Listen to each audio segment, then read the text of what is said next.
আপনারা সবাই কেমন আছেন? আশা করি সবাই আল্লাহর রহমতে ভালো আছেন। আমরা সবাই বাড়িতে থেকে গার্জেনদেরকে সহযোগিতার ভিতর দিয়েই আমরা সবাই সুস্থ আছি ইনশাআল্লাহ। তো আজ আমরা যে ক্লাস নেব সেটা হচ্ছে একটা ভেক্টর চ্যাপ্টারের উপরে একটা রিভিউ ক্লাস। টোটাল চ্যাপ্টারের উপরে আমরা একটা ক্লাস নেব। এটা নেওয়ার পরে আমরা তৃতীয় অধ্যায়, সেটা হচ্ছে তৃতীয় অধ্যায়, তো সেটাতে আমরা চলে আসবো ইনশাআল্লাহ।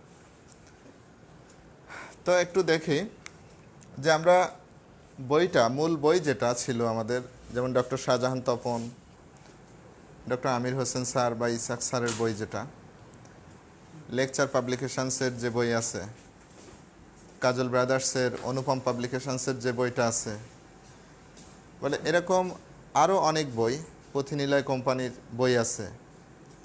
তো এই যে মূল বইগুলো আমাদের, এরকম 8টা 10টা 12টা রাইটারের বই আমাদের আছে। তো সমস্ত বই তো আমাদের পড়াও সম্ভব না, তো কমপক্ষে যেন আমরা 2টা বা 3টা বই আমরা যেন পড়তে পারি। যখন 2টা বা 3টা বই আমরা ভালোভাবে ধারণা নিব, তো আশা করি ইনশাল্লাহ আমাদের অন্য কোনো সমস্যা থাকার কথা না। আর বোর্ডের যে কোশ্চেন হবে এবং ম্যানুয়াল, জাস্ট বোর্ড বলি, অ্যাডমিশন বলি, আমাদের যে বোর্ডের যে অবজেক্টিভ কোশ্চেন, এমসিকিউ, সিকিউ, এগুলো সবই কিন্তু আমাদের মূল বইয়ের আলোকে হয়। তো সেক্ষেত্রে আমাদেরকে ঘাবড়াবার কোনো কারণ নেই যে আমরা মূল বই পড়লে পারবো কি পারবো না। আমরা যদি মূল বইটা ভালোভাবে ধারণা নেই, ইনশাল্লাহ আমরা সবটাই পারবো ইনশাল্লাহ। তো আমাদের আজ যে ক্লাসটা আছে সেটা হচ্ছে সব কিছুর ভিতর দিয়ে আমরা একটা রিভিউ যেতে চাচ্ছি। যেমন এখানে একটা অঙ্ক আমি দিচ্ছি, তোমরা একটু দেখো।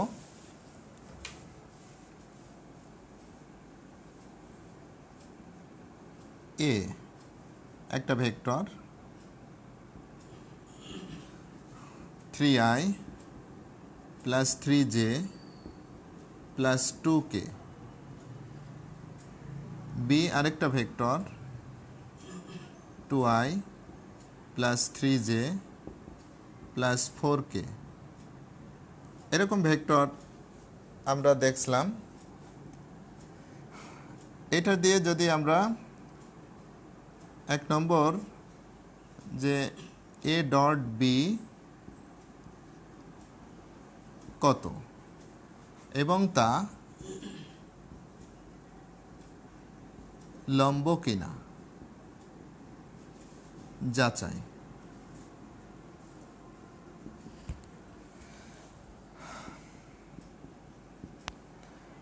আবার একটা বিষয় দেখো, যদি এই 2টা ভেক্টর কোনো সামান্তরিকের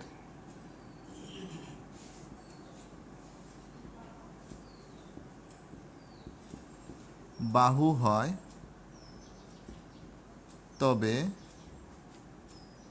ক্ষেত্রফল নির্ণয় করো।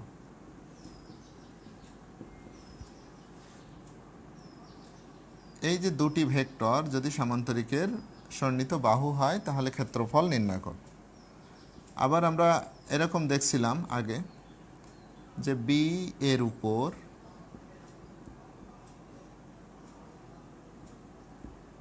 এ ভেক্টরের লম্ব অভিক্ষেপ নির্ণয় করো।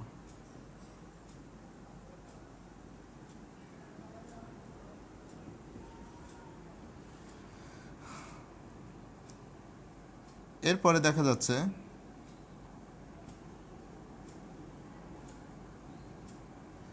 আরও আছে মধ্যবর্তী কোণ নির্ণয় করো, এরকম অনেকগুলো বিষয় আমরা জানছি।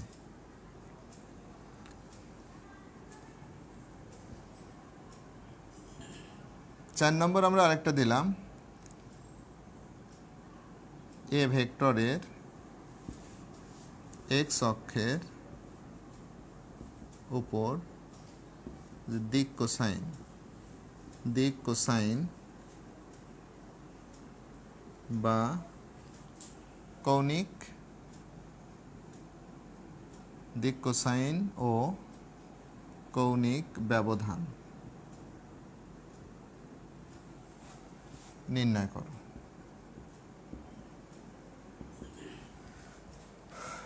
এরপর আরো একটা এখানে আমরা দেই,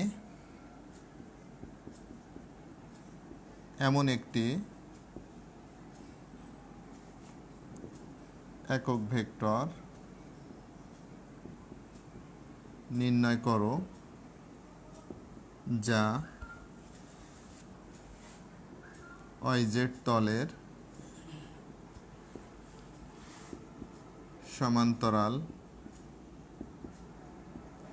এবং 2x প্লাস 4y, x না দিয়ে আমরা এখানে i দিতে পারি, 2i 4j মাইনাস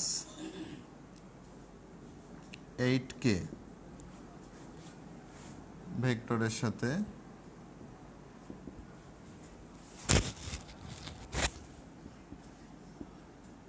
লম্ব। এটা আমরা অঙ্কগুলো দেখতে পারি।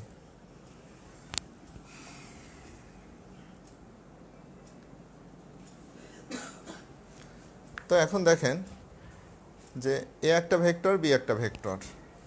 যদি এরকম হতো যে সি, এখানে আরও একটা ভেক্টর যদি আমরা দিয়ে দিতাম যে সি একটা ভেক্টর, সি সি সমান ধরেন 2i plus 2j plus 2k, সেক্ষেত্রে আমরা এখানে আরও একটা অঙ্ক আনতে পারি, ভেক্টর ত্রয়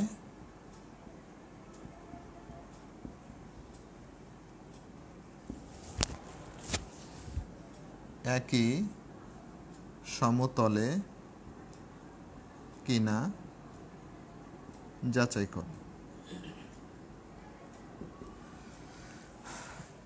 এখানে দেখো, এখান থেকে সৃজনশীল অঙ্কগুলো যেটা হবে, হয়তো গ নাম্বারে এ ডট বি নির্ণয় করো এবং সেটা লম্ব কিনা যাচাই করতে বলতে পারে।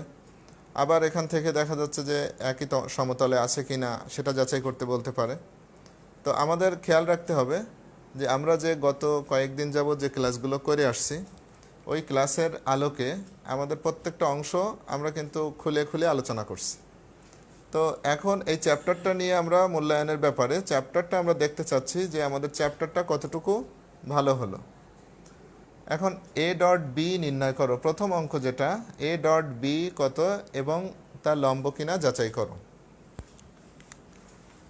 তো আমি একটু সংক্ষেপে দেখাচ্ছি, বেশি ডিটেলস না যেয়ে।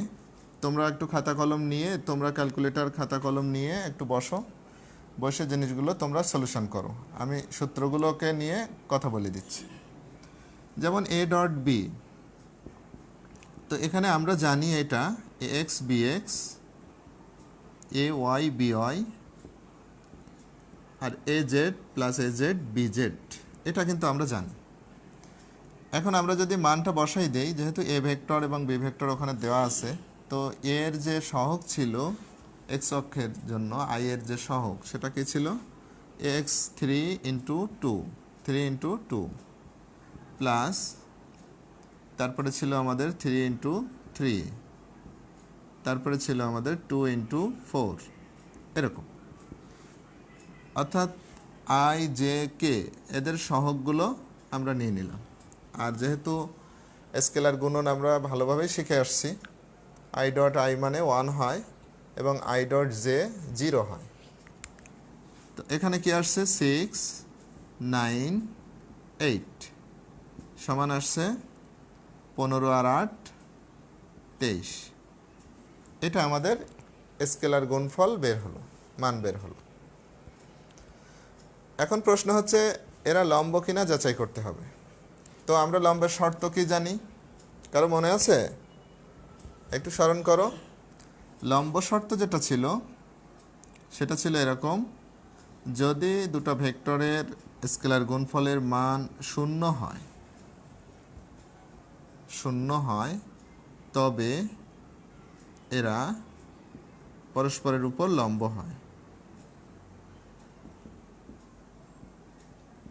উপর লম্ব হবে। তো আমরা কি এখানে কি পেলাম, রেজাল্ট যেটা পেয়েছি আমরা, এটা কি আমরা 0 পেয়েছি এ ডট বি, তো আমরা কিন্তু এখানে 0 পাইনি। তো যেহেতু A dot B is not equal 0, সেহেতু লম্ব নয়, ভেক্টর দ্বয় পরস্পর লম্ব নয়। তাহলে আমাদের এই অঙ্কটা নিয়ে আর মনে হয় সমস্যা থাকবে না। এরপরে আমরা বললাম যে সামান্তরিকের বাহু হয় কোনটা? এই দুইটা ভেক্টর, অর্থাৎ একটুখানি পরিষ্কার করে নাও, না হলে তোমরা আবার কেউ কেউ এ সি করে ফেলতে পারো। এ ও বি যদি সামান্তরিকের বাহু হয়, এ এবং বি, তাহলে ক্ষেত্রফল কত? এটা আর আমি করে দেব না, এটা তোমরা করবা নিজেরা। 2 নম্বর অঙ্ক, সামান্তরিকের ক্ষেত্রফল নির্ণয়ের সূত্রটা কি এটা আমাদের আগে লিখতে হবে। সামান্তরিকের ক্ষেত্রফল এটা সমান কি ছিল? পি ক্রস কিউ মডুলাস, অথবা এখানে যেহেতু এ বি দেওয়া আছে আমরা এ ক্রস বি মডুলাস, এত বর্গ একক। তো এখন আমরা প্রথম কাজ কি? আমাদের প্রথম কাজ হচ্ছে এ ক্রস বি নির্ণয় করা, আর সেটা তো আমরা জানি ভেক্টর স্কেলার ভেক্টর গুণফল থেকে, ওই নিয়ম অনুযায়ী আই জে কে। তারপর আছে কি আমাদের 3 3 2 2 3 4, এরকমভাবে আমরা এটা ক্যালকুলেশন নামাবো। এরপরে যে ভেক্টরটা বের হবে আমাদের এখান থেকে, যে ভেক্টর বের হবে সেটাকে মডুলাস করে দেব, দিলে আমাদের ক্ষেত্রফল নির্ণয় হবে। তো তোমরা একটু এই নোটটা লিখে রাখো এবং নিজে নিজে এটা করে ফেলবা। এগুলো কিন্তু আগে আমাদের পুরানো ক্লাসে আমরা কিন্তু করে দিয়েছি, এখন আমরা শুধু একটু দেখে যাচ্ছি এই চ্যাপ্টার সম্পর্কে। এরপরে বলা হচ্ছে বি এর উপর এর লম্ব অভিক্ষেপ। তো আমরা লম্ব অভিক্ষেপ কাকে বলে আগে আমাদের ওটা একটু আরেকটু ধারণা নিয়ে নাও। লম্ব অভিক্ষেপ হচ্ছে দুটি ভেক্টরের যে কোনো একটির শীর্ষবিন্দু হতে অপর ভেক্টরের উপর লম্ব টানলে, অর্থাৎ এটা হচ্ছে এ ভেক্টর, এটা বি ভেক্টর, এটা হচ্ছে থিটা, যে কোনো একটির শীর্ষবিন্দু হতে যদি এখান থেকে এর উপরে লম্ব টানি, তো এটা হচ্ছে আমাদের লম্ব অভিক্ষেপ, যে কর্তৃত অংশ থাকে। অর্থাৎ এখানে আমি বলছি কি বি এর উপর এর লম্ব অভিক্ষেপ, তো বি এর উপর, তাহলে এখান থেকে যদি এভাবে লম্ব টেনে দিতাম, এইটুকু হচ্ছে আমাদের লম্ব অভিক্ষেপ। তাহলে আমাদের কি পাচ্ছি আমরা এখান থেকে? বি এর উপর এর লম্ব অভিক্ষেপ, বি এর উপর এ ভেক্টরের লম্ব অভিক্ষেপ, এটা হচ্ছে এ কস থিটা সমান A dot B by B. যেহেতু বি এর উপর বা বি বরাবর, তাহলে আমাদের এই সূত্র এভাবে আসে। তো আমরা এটা লিখে নেই, যেহেতু এ ডট বি আগে আমাদের করা আছে, সেই মানটা আমরা বসাই দিতে পারি, আর বি এর মান আমরা এখানে লিখতে পারি। তো ওটা তোমরাও করে ফেলো। এরপরে আছে এ এর এক্স অক্ষের উপর দিক কোসাইন এবং কৌণিক ব্যবধান নির্ণয় করো। এক্স অক্ষের উপর দিক কোসাইন ও কৌণিক ব্যবধান, তো এটা হচ্ছে 4 নম্বর অঙ্ক। এখানের যে সূত্র ছিল, আমরা এক্স অক্ষ দিয়েছি, একটা মাত্র অক্ষ, তাহলে আমরা কস থিটা এক্স, এইটা মানে আমরা এমন লিখতে পারি A x by root over A x square plus A y square plus A z square. এর সূত্র কিন্তু আমরা আগে রেডি করে আসছিলাম প্রমাণ দেখে, এখন আমরা এটা শুধু প্রয়োগটা দেখাই দিচ্ছি। তাহলে এটা কিন্তু দিক কোসাইন, কস থিটা, এটাই হচ্ছে দিক কোসাইন। তাহলে এ এক্স মানে কত? এখানে 3, ওর সহগ, আয়ের সহগ আছে 3, আর রুট ওভার এখানে হচ্ছে 3 স্কোয়ার 2 স্কোয়ার সমান 3 বাই 9 9 18 আর 4 22। তো এটা আমাদের দিক কোসাইন বের হলো। এখন যদি বলা হয় যে এর পরে আছে কৌণিক ব্যবধান, কৌণিক ব্যবধান। তো কৌণিক ব্যবধান কি হবে? কৌণিক ব্যবধান হচ্ছে এটুকু চেঞ্জ। এখানে আমরা cos থিটা লিখে রাখি, থিটা এক্স, তাহলে থিটা এক্স সমান cos ইনভার্স 3/√22। এটাকে একটু ক্যালকুলেটরে তোমরা করে দেখো কত ডিগ্রি কোণ আসে, সেটা হচ্ছে কৌণিক ব্যবধান। অনুরূপভাবে এক্স অক্ষ এবং y অক্ষ এবং জেড অক্ষ সবগুলোরই কৌণিক ব্যবধান আমরা নির্ণয় করতে পারব। তো আমরা এটা খেয়াল করি।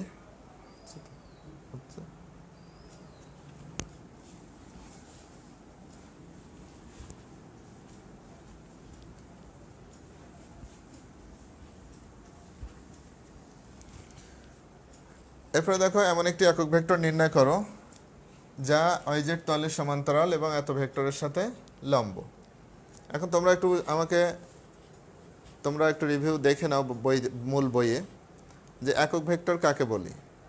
একক ভেক্টর আমরা প্রথম ক্লাসে করে আসছি যে একক ভেক্টর হচ্ছে যে ভেক্টরের মান 1 একক তাকে একক ভেক্টর বলে, আর মান 0 নয় এমন ভেক্টরকে তার মান দ্বারা ভাগ করলে ওই ভেক্টরের দিকে বা সমান্তরালে একক ভেক্টর পাওয়া যায়। তো সেখান থেকে আমরা এটা লিখতে পারি যে এক্স ওয়াইজেড তলের সমান্তরাল ভেক্টর এটা কি হবে। তো আমরা একটু লিখে নেই, ধরে নেই ওয়াইজেড তলের সমান্তরাল ভেক্টর সমান ওয়াইজে প্লাস জেড কে, এটা আমরা লিখতে পারি। এবং এই ভেক্টরটা কার সাথে লম্ব? এই ভেক্টরের সাথে লম্ব। অতএব শর্ত মতে ওয়াইজে প্লাস জেড কে, এই ভেক্টরটা লম্ব হওয়ার শর্ত কি ছিল? এ ডট বি যদি 0 হয়, 2i plus 4j minus 8k এরকম। তো এখান থেকে এটা ইকুয়াল 0, যেহেতু এ ডট বি 0। তো এটার সাথে যদি আমরা এটা কাজ করি তাহলে কি পাচ্ছি আমরা? 4y মাইনাস 8z ইকুয়াল 0, অর্থাৎ y মাইনাস 2z ইকুয়াল 0, অর্থাৎ y সমান 2z। এটা কিন্তু আমাদের y এর মানটা বের হলো। এখন তোমরা এখানে কি করবা? যেহেতু বলা হচ্ছে প্রশ্নে এমন একটি একক ভেক্টর নির্ণয় করো, তো আমরা একক ভেক্টরের সংজ্ঞা কি পাচ্ছি? এটা সমান xi yj প্লাস zk আপন √y² প্লাস z²। যেহেতু আমরা এই ভেক্টরটা নিয়েছিলাম, এই ভেক্টরকে তার মান দ্বারা ভাগ করলাম, তাহলে তার দিকে বা সমান্তরালে আমরা একক ভেক্টর পেয়ে যাব। এটা লেখো।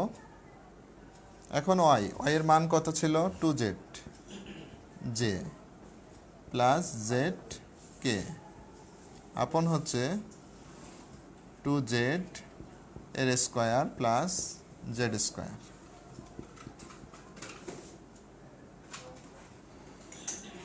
z কমন নিয়ে নিলাম, 2j প্লাস k আপন 4z² plus z² plus minus z। এখান থেকে যদি আমরা z² বাহিরে নিয়ে নেই তাহলে আমরা কত পাচ্ছি? 2j প্লাস k আপন হচ্ছে z√5। দেখো তোমরা বোঝো কি না? 4z², এটা হচ্ছে 5z²। আমরা জেডকে বাইরে নিলাম, রুটের বাইরে আসলে জেড হয়ে যায়, স্কোয়ার একটা হয়ে যায়। এখন কাটাকাটি করলে plus minus 2j plus k vector by √5 এরকম আমাদের চলে আসলো। তাহলে এই সেই একক ভেক্টর যেটা এই ভেক্টরের সমান্তরাল হবে এবং এর সাথে লম্ব হবে। তো শিক্ষার্থীরা আমরা মনে হয় বুঝতে পারছি এখানে। এরপরে আমি একটু লিখে নাও তোমরা, 1-2 মিনিটে লিখে ফেলো দ্রুত, তারপরে আমরা একটু সামনে যাচ্ছি।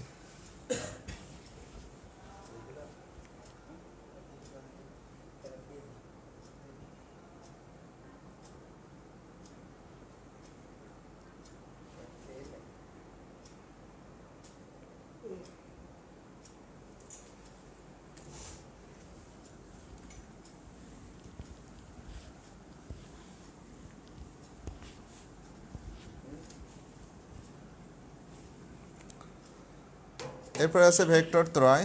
এবিসি 3টা ভেক্টর দেওয়া আছে, এরা পরস্পর সমতলে কিনা যাচাই করতে হবে। তো আমরা জানি 3টা ভেক্টর একই সমতলে থাকবে কখন, যখন A dot B cross C equal যদি 0 হয়। A dot B cross C equal 0 হলে ভেক্টর ত্রয় একই সমতলে অবস্থান করে। তাহলে আমরা এখানে দেখো A dot B cross C, এখানে কিন্তু বি ক্রস সি কীভাবে করতে হয় আমরা সবাই জানি। তাহলে আমরা ওখান থেকে বি আর সি এটা ক্রস করে নেব, তারপর যেটা আসবে সেটাকে আমরা ডট গুণন করে দেব। দিলে আমাদের রেজাল্ট যদি 0 হয় তাহলে সমতলে থাকবে, আর যদি 0 না হয় তাহলে সমতলে থাকবে না। এছাড়া আরও একটা প্রসেস তোমাদের শাহজাহান তপন স্যারের বইয়ে দেওয়া আছে, ওটাকে আমরা একটু খেয়াল করব। সরাসরি 3টাকে একসাথে করে 0 করে দিয়েছে, অর্থাৎ এর সহগ এর সহগ এর সহগ আবার এটার সহগ এদের সহগগুলো নিয়ে নির্ণায়ক করে 0 করে দিয়েছে। ওটাও আমরা করতে পারি। তো আমরা এটাও শিখে রাখি, এটা সহজ হবে। প্রসেস বেশি না শিখে 1-2টা শিখে রাখলে ভালো, মেলা শিখে অনেক উল্টোপাল্টা হয়ে যাবে। এরপরে আছে আমাদের, আমরা এটা মুছে দিলাম। এরপর আমরা অপারেটর নিয়ে কিছু জিনিস ক্লাস করছিলাম, ভেক্টর ডিফারেন্সিয়াল অপারেটর নিয়ে, যেমন গ্রেডিয়েন্ট, ডাইভারজেন্স, কার্ল।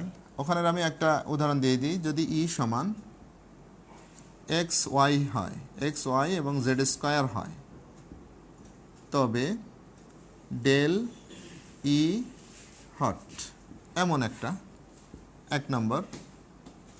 আবার যদি 2 নম্বর অঙ্ক, যদি ই সমান এক্স আই ওয়াই জে এবং জেড স্কোয়ার কে হয়, তবে ডেল ডট ই অর্থাৎ ডাইভারজেন্স ই hot.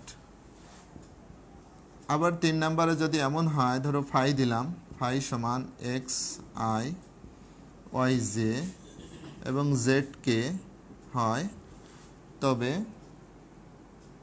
Del cross phi hot. তো এগুলো একটুখানি আবার একটু স্মরণ করে নাও সবাই। এখানে দেখো প্রথম অঙ্কটা আমাদের আছে ডেল ই কি হবে। তো যেহেতু ওটা গ্রেডিয়েন্ট, ওটাকে বলা হয় গ্রেড ফাইও বলা হয় অনেক সময়, গ্রেড ই।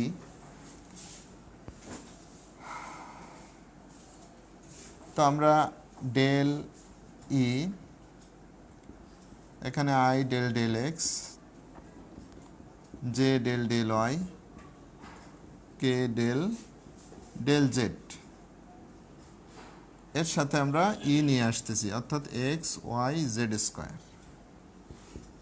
তো এখন i into del del x of এটা, তাহলে এক লাইন লিখে দেই তোমাদেরকে, x y z square, j into del del y x y z square, k into del del z x y z square.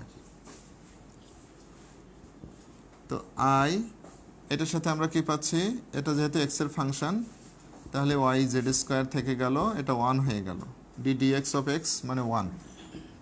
যে এটা এর সাথে ফাংশন, তাহলে আমরা পাচ্ছি কি এক্স জেড স্কোয়ার থেকে যাচ্ছে 1। এটা যেহেতু স্কোয়ার আছে, তাহলে এক্স ওয়াই থেকে যাচ্ছে, আর d d z of z square মানে 2z, কারণ x to the power n এর সূত্র ওটা ডিফারেন্সিয়েশনের। তাহলে y z square i x z square j 2 x y z k. এখন যদি কোনো বিন্দুর কথা বলা থাকে যে 0 0 বিন্দুতে কত, 0 0 0 বিন্দুতে অথবা 0 0 1 বিন্দুতে, যদি এমন বলা থাকে যে 0 0 1 বিন্দুতে ডেল ই সমান কত, এরকম যদি থাকে তখন আমরা কি করব, ডেল ই এটা সমান হচ্ছে 0 0 1 বিন্দুতে। তাহলে এখানে আমাদের হচ্ছে সব মানগুলো বসাই দিলাম, তো এটা 0 হয়ে যায়, এটা 0 হয়ে যায়, এটা 0 হয়ে যায়, অর্থাৎ সবগুলোই আমাদের 0 চলে আসে। তো শিক্ষার্থীরা এটা আমরা বুঝতে পারলাম। এরপরে আমাদের আছে ডাইভারজেন্স। ডাইভারজেন্স কি হবে ওটা আর আমি করে দিচ্ছি না, তোমরা নিজেরাই করবে। ডেল ডট ই, এটা তো আমাদের ছিল এরকম, i del del x, j del del y, k del del z, আর এখানে ডট দিলাম, দিয়ে ই এর মানটা x i plus y j plus z square k, এটা। তো এর সাথে দেখো আমাদের সূত্র কি ছিল, A x B x, A y B y, A z B z. তাহলে এটার সাথে এটা নিব, এটার সাথে এটা নিব, এবং এটার সাথে এইটা নিয়ে আমরা ডিফারেন্সিয়েশন করে যে রেজাল্ট হয় সেটা বসাই দেব। আর যদি আমরা কার্লের যে বিষয় চিন্তা করি তাহলে সেটা কি হবে, ডেল ক্রস ফাই। তো এখানে ক্রস হবে, আর নির্ণায়ক যে পদ্ধতি আমরা ম্যাথমেটিক্সে শিখে আসছি, ম্যাথমেটিক্সে আমাদের স্যারেরা করাইছেন, ওই অনুযায়ী আমরা এটা দেখব কি হচ্ছে। যদি এটা 0 হয়ে যায়, কার্ল 0 হয়, তাহলে সেটা হবে অঘূর্ণনশীল ভেক্টর। আর যদি ডাইভারজেন্স 0 হয় তাহলে সেটা হবে সলিনয়েডাল। এই শর্তটা আমাদের মনে রাখতে হবে। তো শিক্ষার্থীরা আমরা মোটামুটি এই চ্যাপ্টার আপাতত আর থাকছি না। তো তোমাদের হোমওয়ার্ক হিসেবে যেটা থাকলো, এই বইয়ের উদাহরণে এবং অনুশীলনীতে, সাথে সাথে বইয়ের ভিতরে যে বোর্ডের কিছু কিছু অঙ্ক দেওয়া আছে, ওই সৃজনশীলগুলো আমরা একটু প্র্যাকটিস করতে থাকি। ধীরে ধীরে প্র্যাকটিস করতে করতে আমাদের ওটা আয়ত্তে এসে যাবে ইনশাল্লাহ। ভাই কই, তো আমাদের এইটা বিষয়টা একটু খেয়াল করি এবং প্র্যাকটিস করতে থাকি বেশি বেশি। যত প্র্যাকটিস করব ফিজিক্স তত ভালো আমাদের হবে ইনশাল্লাহ। আর যদি প্র্যাকটিস কমে যায় তাহলে কিন্তু আর ভালো করা সম্ভব হবে না। তো আমরা সামনের ক্লাসে 3 অধ্যায় করবো ইনশাল্লাহ। তো আল্লাহ হাফেজ, ভালো থাকো সবাই।